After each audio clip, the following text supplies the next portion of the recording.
नमस्कार दोस्तों, हम फिर से लेकर आ चुके हैं आप लोगों के लिए सुबह की सभी ताज़ा और बड़ी खबरें। फटाफट अंदाज में एक एक कर बताएंगे आपको आज देश और दुनिया से क्या बड़ी खबरें निकलकर सामने आ रही हैं। लेकिन उससे पहले दोस्तों एक नजर डालेंगे सुर्खियों पर। प्रधानमंत्री नरेंद्र मोदी के ऊपर गरजे असदुद्दीन ओवैसी, बोले मदरसों का सर्वे कराकर सिर्फ मुसलमानों को परेशान करने की कोशिश की जा रही है। इसके बारे में आपको बताएंगे। वहीं पर दोस्तों भारत जोड़ो यात्रा जैसे ही शुरू हुई, जेपी नड्डा और गृह मंत्री अमित शाह को लगा बड़ा झटका। जी हाँ, राहुल गांधी ने केंद्र पर साधा निशाना। वहीं पर अगली बिग ब्रेकिंग में हम आपको बताएंगे दोस्तों शाही, जी हाँ दरअसल आपको बता दें, शाही जामा मस्जिद को बम से उड़ाने की मिली धमकी, इमाम को भी मारने की। इसके बारे में आपको बताएंगे। वहीं पर शरद पवार से मिलने के बाद बोले नीतीश कुमार, इस बार विपक्ष एकजुट होगा और भारतीय जनता पार्टी को सत्ता से बाहर कर देंगे उठाकर। वहीं पर अगली बिग ब्रेकिंग में हम आपको बताएंगे दोस्तों, जी दरअसल आपको बता दें जामा मस्जिद को धमकी मिलने पर मुस्लिम समुदाय का भयंकर विरोध, इसके बारे में भी आपको बताएंगे। वहीं पर ओपी राजभर को दोस्तों लगा बड़ा झटका, कई लोगों ने फिर से दिए इस्तीफे, लग गई मऊ में झड़ी।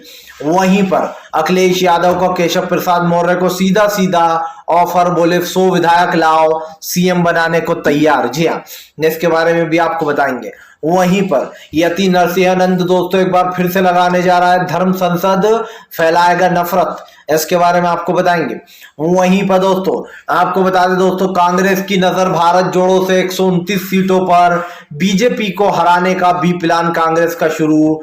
वहीं पर अगली बड़ी खबर में हम आपको बताएंगे दोस्तों, जी दरअसल आपको बता दें कन्हैया कुमार ने बीजेपी पर निकाली भड़ास, बोले फिलहाल इस बार सत्ता से उखाड़ फेंकेंगे और ये चैलेंज है हमारा, इसके बारे में भी आपको बताएंगे। वहीं पर अगली बड़ी खबर में हम आपको बताएंगे दोस्तों, अशोक गहलोत ने बीजेपी के ऊपर बोला बड़ा हमला, बोले भारत जोड़ो यात्रा से डर रहे हैं असम के सीएम हेमंत विश्वकर्मा, इसके बारे में भी आपको बताएंगे। तो सारी खबरें फटाफट अंदाज एक एक कर फिलहाल खैर चलिए बढ़ते हैं सबसे पहली और सबसे बड़ी खबर की ओर। दरअसल दोस्तों आपको बता दें असदुद्दीन ओवैसी का बीजेपी के ऊपर बड़ा हमला, बोले फिलहाल मुसलमानों को परेशान किया जा रहा है मदरसों का सर्वे कराकर। आपको बता दें दोस्तों 15 तारीख तक योगी आदित्यनाथ ने 15 अक्टूबर तक का टाइम दिया है कि 15 अक्टूबर तक पूरे मदरसों के सर्वे हो जाने चाहिए। आपको बताते चले प्राइवेट मदरसों पर योगी सरकार की नजर है। इसी के ऊपर ओवैसी ने यह भी कहा कि भारतीय जनता पार्टी धीरे धीरे कर मदरसों को खत्म करना चाहती है।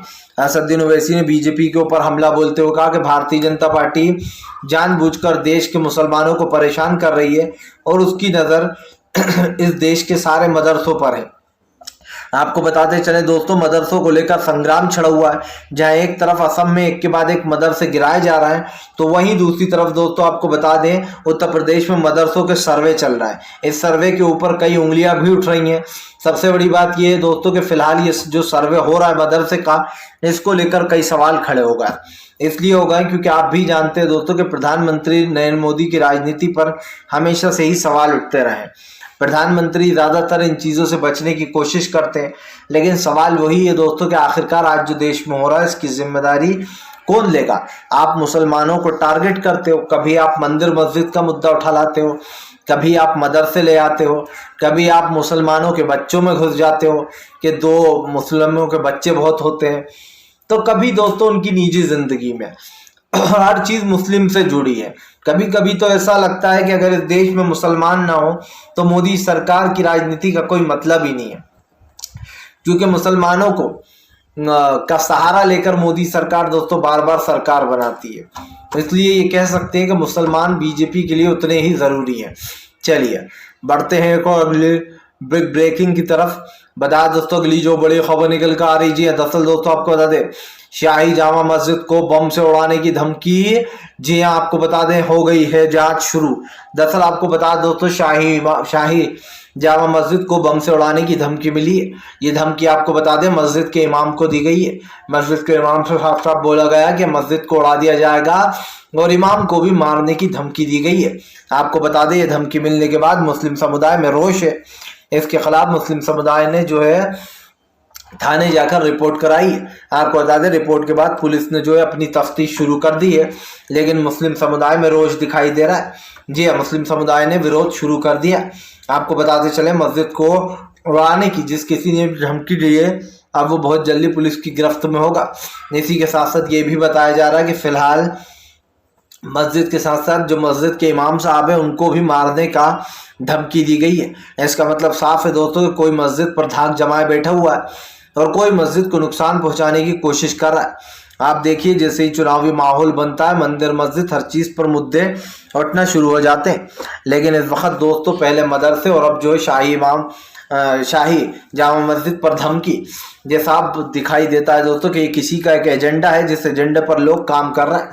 भारतीय जनता पार्टी इस एजेंडे पर क्या काम कर रही है तो आप सभी देख रहे हैं। लेकिन फिलहाल इस वक्त देश में एक अलग तरीके की लहर सी उठ गई है और लहर का कारण ये भी है कि प्रधानमंत्री नरेंद्र मोदी की जो रणनीतियां लोगों को पसंद नहीं आती है।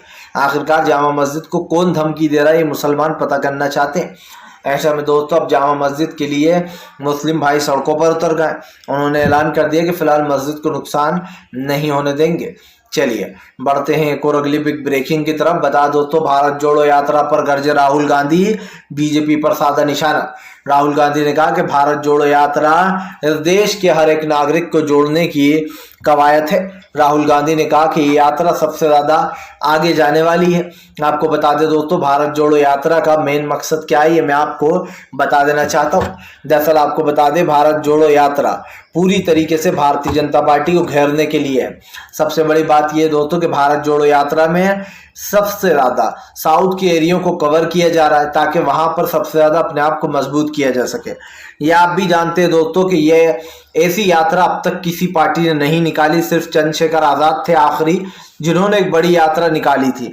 उसके बाद राहुल गांधी ने भारत जोड़ो यात्रा निकाली है। लेकिन दोस्तों इसका सबसे बड़ा नुकसान भारतीय जनता पार्टी को हो रहा है। दरअसल गृह मंत्री अमित शाह और जेपी नड्डा को पता चल चुका है कि कांग्रेस की यात्रा कांग्रेस के लिए दोस्तों अब संजीवनी जड़ी बूटी बनने वाली है। आप भी जानते हैं दोस्तों कि कांग्रेस की यात्रा कितनी ज्यादा सफल होने वाली है। इसलिए होने वाली है दोस्तों क्योंकि यहाँ पर कन्याकुमारी से कश्मीर तक जो है यहाँ पर इस पूरे एरिया को कवर किया जाएगा। बेसिकली कांग्रेस उन एरियो को कवर करने की कोशिश कर रही है जहां पर वो कमजोर है। लेकिन सबसे बड़ी बात ये नहीं है दोस्तों, सबसे बड़ी बात ये है कि भारत जोड़ो यात्रा से एक संदेश और भी है कि जो लोग दोस्तों देश में भाईचारा भूल गए, हिंदू मुसलमान कर रहे हैं, मंदिर मस्जिद कर रहे हैं, उनको एक संदेश देने की कोशिश है कि हम इसी गंगा जमुना तहजीब में बड़े हुए हैं और इसी तहजीब में दोस्तों आप समझिए एक दूसरे के साथ है। तो कहीं ना कहीं जनता इस चीज के खिलाफ है कि सरकार जिस तरीके की रणनीतियां बना रही है, जो कर रही है, उसको लेकर भारतीय जनता पार्टी बुरी तरीके से फंस चुकी है। मैंने आपको पहले भी बताया दोस्तों और फिर कहूंगा कि प्रधानमंत्री नरेंद्र मोदी बुरी तरीके से फंस चुके हैं। सबसे बड़ी बात यह है दोस्तों कि आज जो देश का में कानून है, आज जो देश में हो रहा है, उसको लेकर कहीं ना कहीं भारतीय जनता पार्टी जबरदस्त तरीके से घिर चुकी है। और कांग्रेस का मेन मकसद यही है दोस्तों कि बीजेपी ने जो देश में नफरत फैलाई है वो भारत जोड़ो यात्रा के तहत खत्म कर सके। राहुल गांधी ने कहा कि आज देश में 2 भारत बना दिए गए हैं जिसके दोस्तों आप समझिए जिसमें एक में नफरत फैलाई जा रही है। राहुल ने कहा कि ये भारत जोड़ो यात्रा लोगों के लिए संजीवनी जड़ी बूटी बनेगी और देश में एक अमन शांति का पैगाम भी लाएगी। आपको बता दें राहुल यहीं पर नहीं रुके। राहुल गांधी ने कहा कि दरअसल प्रधानमंत्री नरेंद्र मोदी ने कभी देश को संबोधित करते हुए ये नहीं कहा कि देश में भाईचारा रखना चाहिए, लेकिन दोस्तों सरकार सिर्फ अपना फायदा देखती है। आप देख लीजिए बीजेपी के सामने, खुद नरेंद्र मोदी के सामने लोग एक दूसरे से उलझते रहते हैं, झगड़े होते रहते हैं, लेकिन प्रधानमंत्री नरेंद्र मोदी दोस्तों उफ तक नहीं करते। क्या दोस्तों ये बात साबित नहीं हो जाती कि प्रधानमंत्री नरेंद्र मोदी जिस तरीके की राजनीति कर रहे हैं उसको लेकर देश में एक रोष है, खास कर देश में हिंदू मुसलमान जो हो रहा है उस चीज पर कहीं ना कहीं नरेंद्र मोदी घिर चुके हैं। चलिए बढ़ते हैं एक और अगली बिग ब्रेकिंग की तरफ। बता दोस्तों अगली जो बड़ी खबर निकल कर आ रही है आपको बताता चलूं दोस्तों। जी हाँ, ओपी राजभर को लगा दोस्तों मऊ में बड़ा झटका। दरअसल ओपी राजभर की पार्टी में इस्तीफों की झड़ी लग गई है। आपको बता दें दोस्तों ओपी राजभर चले थे बीजेपी के हिमायती बनने, लेकिन बीजेपी ने दोस्तों एक एक कर इनकी पार्टी में ही सेंध लगा दी है। जी हाँ, दरअसल आपको बता दें, आपको पता होगा मुख्तार अंसारी फंडिंग मामला आया था जिसमें यह आरोप लगाया गया कि ओपी राजभर ने मुख्तार अंसारी को फंडिंग की है। लेकिन आपको बताते चले दोस्तों, अब इस मामले के चलते ओपी राजभर के कई विधायक उनको इस्तीफा दे रहे हैं। 45 तो पहले ही दे चुके थे, अब और विधायकों ने अपना इस्तीफा थमा दिया। पूरा मामला मऊ का है दोस्तों। मऊ से जो है यहाँ पर बड़े झटके लगते चले जा रहे हैं। दरअसल ये पूरा गेम प्लान बीजेपी का ही है। जाहिर सी बात है दोस्तों, ओपी राजभर ने को योगी आदित्यनाथ ने बुलाया था जब डिनर था, जब उपराष्ट्रपति के चुनाव थे। राजभर के पास फोन आया बीजेपी का और राजभर ने बीजेपी की बात सुनकर दोस्तों विपक्ष के बजाय किसको वोट दिया? बीजेपी को। यानी कि मतलब साफ था कि ओपी राजभर फिर से एक बार दोस्तों बीजेपी में जाने की तैयारी में लगे थे। पहली बात। दूसरी बात ये दोस्तों कि ओपी राजभर जो है वो पूरी तरीके से एक बेईमान इंसान है और बड़बोला भी है। ओपी राजभर को दोस्तों पहले तो बीजेपी अच्छी नहीं लग रही थी, वो सपा में आ गए। खैर बीजेपी के तो काम ही है उल्टे सीधे, वो पसंद नहीं थे तो ठीक है। लेकिन दोस्तों सपा में आने के बाद ओपी राजभर ने जब चुनाव हार गई, सपा हार गई, तो ओपी राजभर ने जहर उगलना शुरू कर दिया। एक के बाद एक सपा पर ही जहर करने लगे कि अखिलेश बाहर नहीं निकलते, अखिलेश एसी में बैठे रहते हैं, जीतना है तो बाहर निकलना पड़ेगा, और तमाम तरीके की बातें करने लगे। वो ऐसा लग रहा था जैसे शिवपाल के बहकावे में वो भी आ गए हैं। चाचा शिवपाल के सुर तो पहले ही बागे हो गए। लेकिन सवाल यही है दोस्तों कि इस वक्त अखिलेश यादव सीधे सीधे अखिलेश पर भर थे ओपी राजभर, लेकिन अब ओपी राजभर को ही बड़ा झटका लग गया है। मतलब साफ है दोस्तों कि ओपी राजभर न इधर के रहे ना उधर के रहे और ओपी राजभर को झटका भी लग गया है। चलिए बढ़ते हैं एक और अगली बिग ब्रेकिंग की तरफ। बता दोस्तों, दंगाई यति नरसिंहानंद फिर से एक बार लगाएगा धर्म संसद, मचा हड़कंप। दरअसल आपको बता दें दोस्तों, यति नरसिंहानंद को कोर्ट ने सख्त हिदायत दी थी कि ना ही वो कोई धर्म संसद लगाएगा और ना ही जो है यहाँ पर कुछ बात बोलेगा। लेकिन दोस्तों जैसे ही चुनाव आते हैं तो नफरती चुंटुओं को खुला छोड़ दिया जाता है कि जाओ और हमारा एजेंडा पूरा करो, क्योंकि इन लोगों को सजा तो मिलती नहीं है। सिर्फ तफरी के लिए जेल में 7 दिन के लिए भेज दिया जाता है और वहां पर भी इनके लिए सारे ऐशो आराम होते हैं। टीवी होती है, फ्रिज होता है दोस्तों, और इनको आराम से ऐश कराया जाता है। लेकिन यहाँ पर 2 सवाल खड़े हो जाते हैं दोस्तों। पहला तो ये कि ओपी राजभर बोल रहा हूँ दोस्तों, कि जिस तरीके से बीजेपी यति नरसिंहानंद को बढ़ावा देती है उससे साफ दिखाई देता है कि यति नरसिंहानंद के इसीलिए हौसले बुलंद है। आप देखिए, वसीम रिजवी को कोर्ट जेल में सड़ाता है, सजा देता है, कहता है अंदर ही रहो, तुम अंदर ही अच्छे लगते हो। लेकिन यति नरसिंहानंद दोस्तों जो वसीम रिजवी से 10 गुना ज्यादा बोलता है, उसको कोर्ट जरा में बेल दे देता है। यानी कि दोस्तों बली का बकरा कौन बनता है? वसीम रिजवी उर्फ जितेंद्र त्यागी है, जो कि अब उसने धर्म परिवर्तन कर लिया है तो हम उसके असली नाम से पुकारेंगे जितेंद्र त्यागी। लेकिन दोस्तों वसीम रिजवी उर्फ जितेंद्र त्यागी जो है उसने ये सोचकर अपना धर्म बदला था कि मैं इन पार्टियों में मिल जाऊंगा तो मुझे जो है यहाँ पर अब जेल नहीं जाना पड़ेगा। उसने अपना धर्म बदल लिया, मुस्लिम से हिंदू हो गया। लेकिन दोस्तों धर्म बदलने के बाद भी आप देखिए कि यति नरसिंहानंद ने फंसाया किसे? बली का बकरा कौन बना? वसीम रिजवी। और अब फिर से एक बार धर्म संसद लगाने जा रहा है ये नफरती चिंटू। और भाई क्यों ना लगाए, जब कोर्ट ही मेहरबान है इसके ऊपर, जब कोर्ट खुद ही कह देता है जाओ बाहर ऐश करो, तो फिर कोई क्या ही करे। अब इस देश के कानून पर दोस्तों सवाल तो उठने लगे हैं, और सवाल उठते हैं तो उन सवालों का जवाब मिलता नहीं है, क्योंकि शायद कोर्ट भी क्या बेचारा सवाल का जवाब दे दोस्तों। क्योंकि जब मोदी सरकार खुद ही सारी बड़े बड़े संस्थानों पर, न्यायपालिकाओं पर दबाव बना रही है दोस्तों, तो कोर्ट के जज क्या ही करें फिर, तो आप समझिए।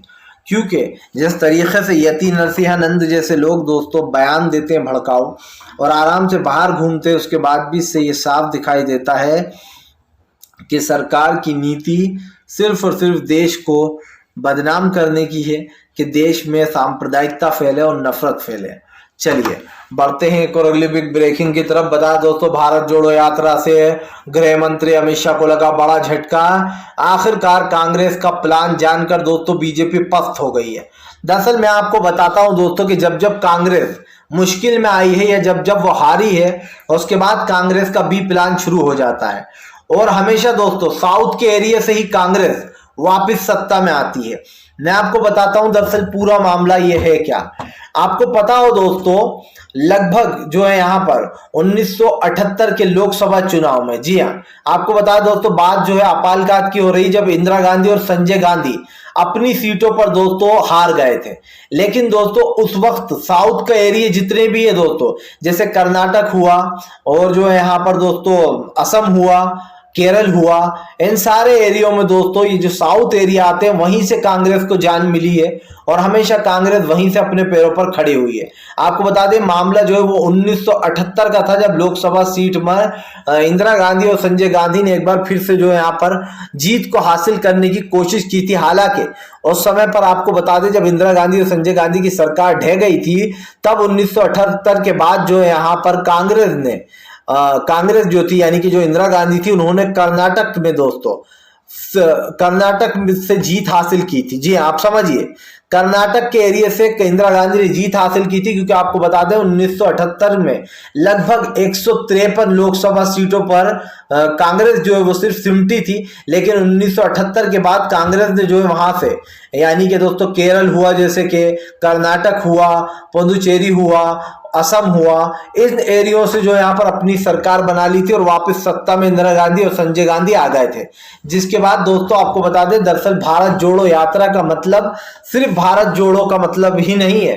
कांग्रेस का प्लान क्या है दोस्तों, ये समझिए आप, बीजेपी को हराने के लिए कांग्रेस ने पहला कदम रख दिया है। दरअसल दोस्तों जिन 129 राज्यों से 29 राज्यों से जिन 29 राज्यों से बीजेपी गुजरने वाली है, उसमें दोस्तों आपको बता दें 12 राज्य हैं और 2 केंद्र शासित राज्य हैं।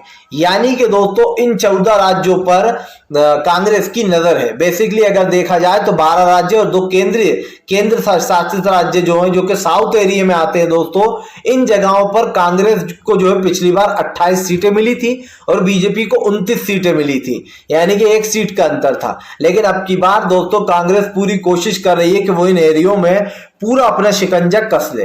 आपको बता दूं ये जो एरिया है दोस्तों, यानी कि जो साउथ में जो बेसिकली एरिया आते हैं, इनका मतलब क्या है और कांग्रेस क्यों हमेशा यहीं से 1953 से लेकर आज तक कांग्रेस यहीं से सत्ता में जाने के बाद यहीं से मजबूत होकर क्यों सत्ता में आ जाती है। देखिए दोस्तों, सबसे पहली बात यह है कि जो साउथ के एरिया होते हैं वहां पर सबसे ज्यादा पढ़े लिखे लोग हैं। जैसे कि आप केरल को ले लीजिए, वहां पर बीजेपी को कोई वोट नहीं देता है, क्योंकि केरल में तमाम लोग जितने भी लोग हैं दोस्तों वो पढ़े लिखे लोग हैं और पढ़े लिखे लोग बीजेपी को कभी वोट देते नहीं है, ये फैक्ट बात है। दूसरी बात दोस्तों, ये जो 12 राज्य हैं इसमें आपको बता दें कर्नाटक, पुदुचेरी और जो है यहाँ पर असम, केरल और भी कई राज्य हैं जो कि इन 12 राज्यों में आएंगे। 12 राज्यों के बाद दो केंद्र शासित राज्य हैं, ये भी इसी एरिया में जो है यहाँ पर कवर हो रहा है। यानी कि बेसिकली अगर एक तरीके से देखा जाए तो कांग्रेस की कुल मिलाकर इन 14 राज्यों पर नजर है, जहां से कांग्रेस अपने आप को मजबूत करेगी और 2024 में सत्ता में आने का प्लान कांग्रेस ने बना लिया है। तो अगर देखा जाए तो साउथ एरिया से सबसे ज्यादा नुकसान बीजेपी को होने वाला है। चलिए बढ़ते हैं एक और अगली ब्रेकिंग की तरफ। बजाज दोस्तों अगली जो बड़ी खबर निकल कर आ रही है, आपको बता दें कन्हैया कुमार का बीजेपी के ऊपर बड़ा हमला।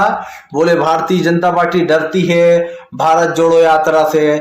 जी हाँ, दरअसल आपको बता दो दोस्तों, भारत जोड़ो यात्रा का मतलब बीजेपी की हार। कन्हैया कुमार ने साफ ऐलान कर दिया कि फिलहाल इस बार जीत का परचम कांग्रेस लहराएगी और बीजेपी वालों को हम सत्ता से उखाड़ फेंकेंगे।